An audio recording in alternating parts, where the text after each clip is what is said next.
দুধ হয় 20 থেকে 22 কেজি এবং সেটা কিন্তু আসলে কোনো হাট বা অন্য কোনো জায়গায় না, আমার ভাইয়ের একদম ব্যক্তিগত খামারের একটা গরু। এটা হ্যাঁ ফার্মের গরু। ফার্মের গরু। ফার্মে কতগুলো গরু আছে আপনার?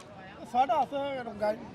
তো এটা বিক্রি করবেন কি উদ্দেশ্য আসলে, যেহেতু 20-22 কেজি দুধ হয় বলছেন? মানে বিষয়টা আছে আমাদের একটা টাকার দরকার বুঝলেন, জমিতে থেকে কিনতে আসছে তো ওটা তেনে টাকা লাগতেছে, সেই টাকার জন্য গরুটা বিক্রি করতে আসছে। এর বাছুর আছে তো মনে হয়। বাসুটে যায়। আচ্ছা, বাছুর কি ষাঁড় বাছুর? হ্যাঁ জি জি, এটা হচ্ছে ষাঁড় বাছুর, এর সঙ্গে আছে ষাঁড় বাছুর। চাচ্ছেন কেমন গরুটা? গরুটা চাচ্ছিলাম 3,50,000। 3.5 চাচ্ছিলেন। জি, আলোচনা কেমন হচ্ছে বা কত মধ্যে হলো আর কি? 350 ভাঙতেই হয়। 300 ভাঙতে বলছে।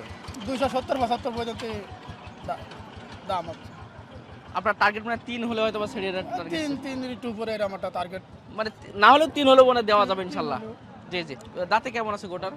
4 দাঁত ছিল, দোকান ভেঙেছে। মানে নতুন করে 2টা ভেঙছে। জি, তাহলে তো বয়স তো অনেক কম। এবং গরুটা যদি আসলে পুরো বইটা আপনারা দেখাই, মানে মাসলা যদি আমরা মাংস একটা হিসেব করি, তারপরে তো কেমন ওজন আছে গরুটার টার্গেট? মাংস হিসাব করলেও তো 5 মণ ওজন আছে। 5 মণ ওজন আছে। জি জি, এবং যেহেতু এই গরু তো অরিজিনাল মূলত দুধের গরু, দুধের গরু। জি তার জি, মাংস হিসাব করা যাবে না, তারপরেও যে বডি তাতে 5 মণ ওজন আছে।